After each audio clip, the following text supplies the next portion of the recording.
Bismillahirrahmanirrahim. Assalamu alaikum. What a blessing it's been over the last few weeks, this last week, to be here in Doha, to be with a group of incredible thinkers and builders from around the world at this GEM summit. You know, I've been working in this space of, global Muslim startups and, people building together, working together around the world since 2015. And it was in 2015 where I went to, I think, Dubai for the first time, and we went to the Global Islamic Economy Summit, and I presented there on stage and interviewed some of the movers and shakers in the world of global Muslim startups, and met some of my now old friends like, Chris Blauvit and Amin Asar and the founder of Noor Kids and all of these organizations. And it's just been incredible to see people grow from these baby companies into these big global companies now, where we had imagined that a small group of people working in the United States could do truly transformative work that could reach Muslims around the world. And my friend Chris, he has this concept that they're working on, and this map that he created, talking about what he used to call gummies, right? Global urban Muslims, and now calls gems, talking about this set of globally empowered Muslims. And so this conference was about 1,000 people from all around the world, and it was beautiful and blessed in the way that people came together, because you have a group of leaders that are really trying to push on building a global community and thinking about what that global community looks like, what we can do together to move things to the next level.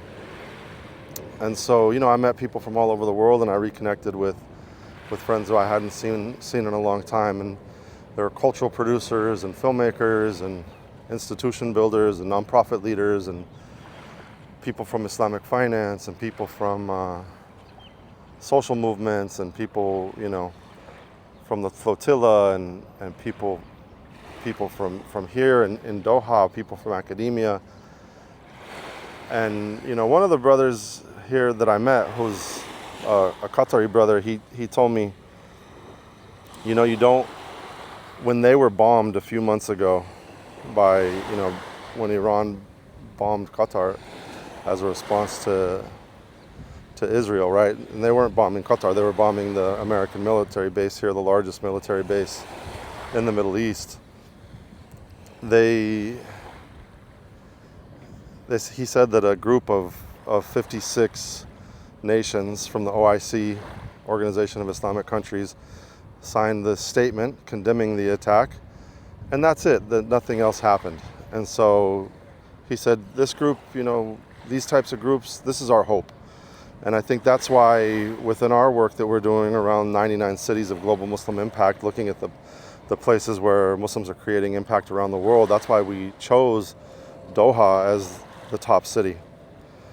Really like the number one city within the list in terms of outside of the sacred cities, because the top 4 countries are first Gaza and then Jerusalem, because these realities are on the top of all of our minds as Muslims, and what's happening not only in Gaza, but of course with the expansion of, as Israeli empire continues to expand and continues to expand its influence, and now tries to take off its final piece of its long list of countries that Israel wanted the United States to go to war with, as it tries to go to war with Iran over and over again now. This is that moment where we're all thinking about Gaza, we're all thinking about Jerusalem, as the extreme Zionists talk about building a new temple and, of course, removing Masjid al-Aqsa. May Allah preserve Masjid al-Aqsa forever. And then the third country is Medina, also not just because of Of course, because of the Prophet ﷺ and what he means for all of us and what he means for us when we make ziyarah and in visitation to him, and then also when we make pilgrimage to Mecca, which is the fourth city.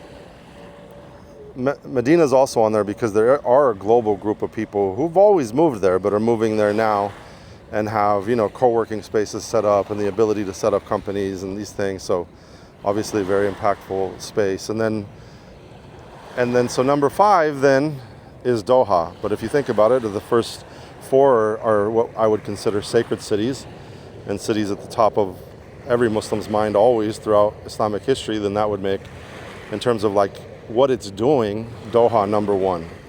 And this is the second time I've been here in the last 2 months. I was flown out by Northwestern University for a conference on decolonization with Dr. Zachary Wright in November, and you could be in Doha for the entire winter here, from like October until basically the end of February or March, end of March, and there's always something happening.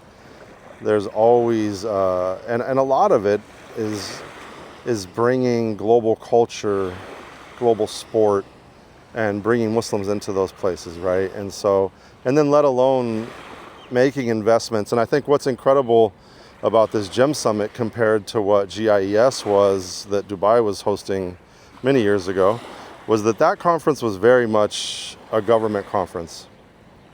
It felt like a government conference. It was ran by a ministry within the government, and to get invited to it, you had to know someone within that ministry. And I don't know how I met someone in the ministry there at that time, but I was invited, like I said. And it's just different when a government plans something, right? Whereas what this was is really the grassroots, not so grassroots, because these are big companies now. LaunchGood has major profits. I think they have a staff of over 100 people. Umatics is a big research think tank. Yaqeen is a huge company with I think over 100 employees. I think their endowment is worth close to $50 million now, last time I checked, in terms of their 990s. MashaAllah, right? Huge companies. And then GMW is the LaunchGood side, or that they do their events around the world. That's where they had started here. But so to do that with like Western-led companies, and bringing people from around the world who are doing impactful work, literally from all over the world, is super powerful to show really what's possible, and what's possible for us as a community, what's possible for us as thinkers, what's possible for us in these times, and to see what Allah is manifesting across hearts, across communities, across friends, is really powerful. And that doesn't mean that it was a perfect gathering by any means, right? And they had the gathering broke into a number of categories: business, narrative, film and television, media, technology, right? And saying that we have to, part of the sessions, one session was like delinking from big tech, right? And building our own tech infrastructure, because we know we have to, because we know that unfortunately our enemies are spying on us constantly. They're pushing forth narratives about our communities in terms of their narrative power that are lies about us, literally lies about us, and we often don't have the narrative power it takes to respond to those communities. But in terms of like, and the idea there is that then there'll be a group of people who are working together on these ideas to create this impact around the world, and to maybe expand these things to other places, and to expand them beyond the communities that beyond the group of people that were here, which I would say is more like I said, around 1,000 leaders from all over the world. So how do we take these ideas home? I would say the shortcomings, of course, are how Western Muslim it is, how English speaking it is, right? And even the gummies, right? The idea of global urban Muslims also has to do with like English speaking Muslim with with launch goods audience as a great example of that, of a country that reaches countries all over the world. Generally speaking, a lot of that are, the majority of their campaigns are in English, and so it's English speaking people supporting the work there, supporting the campaigns there. And I think that number of globally is 350 million people, right? So 350 million people that are within that, 350 million Muslims that are a part of that global grouping. And so that's a problem, right? Because it doesn't represent as diverse of thought, as diverse of opinions as it could.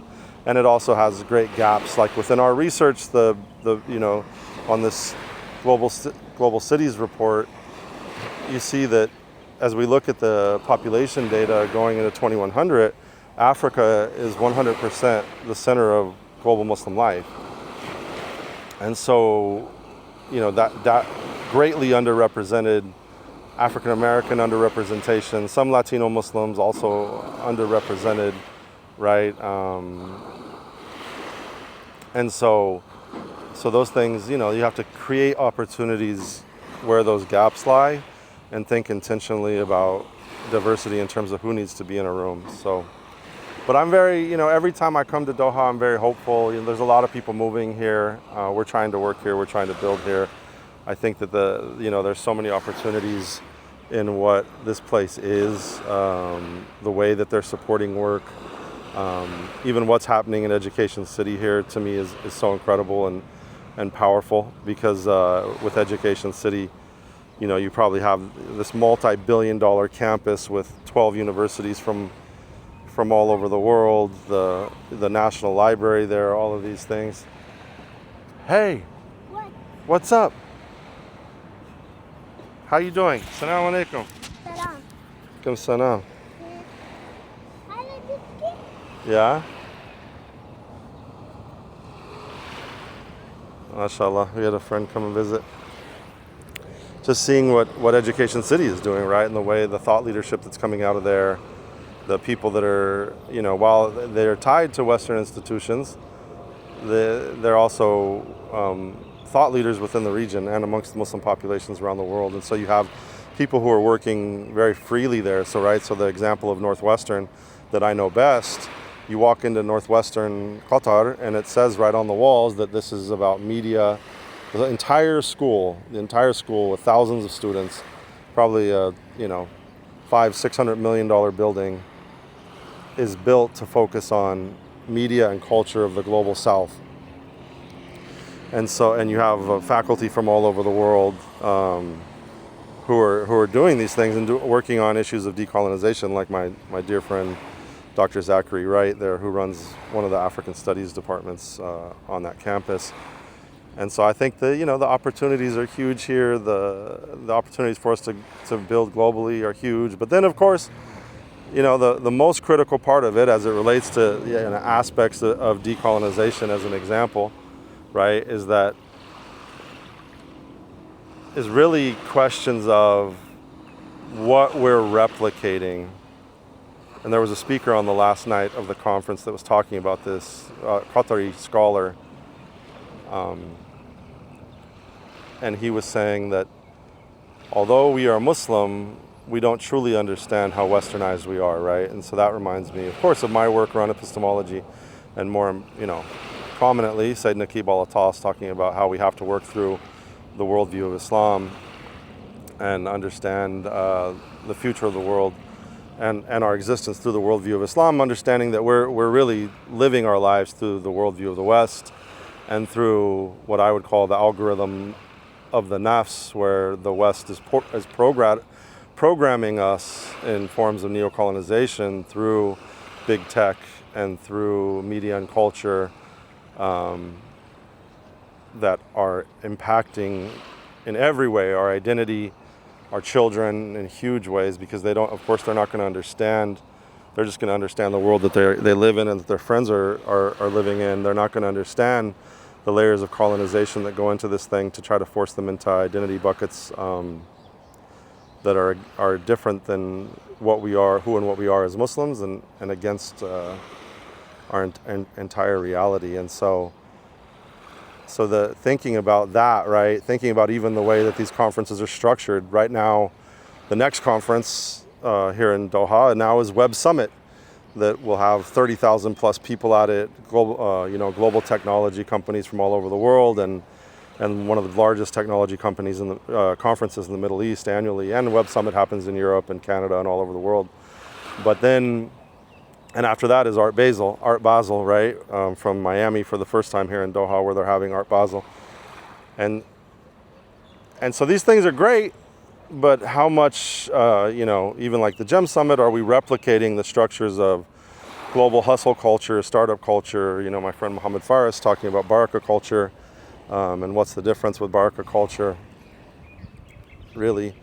And so what is our true differentiation? Who are we? And so the most critical component of that to me has to do with capitalism, right? More than anything, is how we are critical of the current world order and the capitalistic reality that would have us be global consumers, and that consumption is at the entire center of our life, right? We think about what we're going to be consuming throughout every day. Our consumption has to do with identity, and how people perceive us. Then, of course, the other part of westernized life, and here in the Middle East, obviously, as well, has to do with power. That everything is about power, that everything is about the powerful and how you relate to the powerful, how you're connected to power and your ability to do things, right? There's not real meritocracy.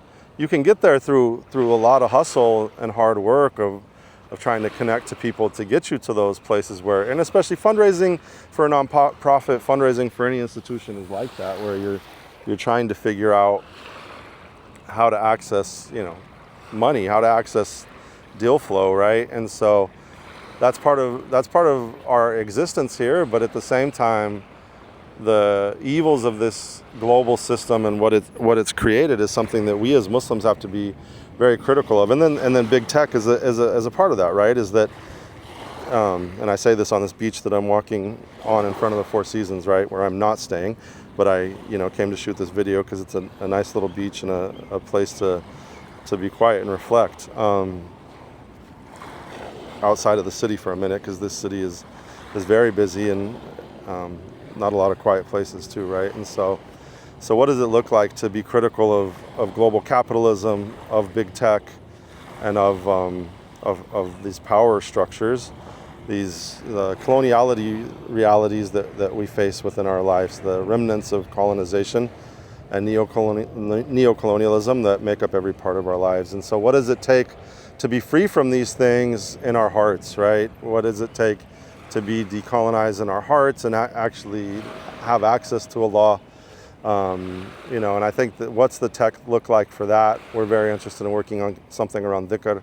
I think people have lost access to dhikr, right? In my time as a Muslim, over 20 plus years now, you don't really see tasbih anymore. You don't see people with prayer beads in their hands. We have these plastic counters, which is fine if people like to do that.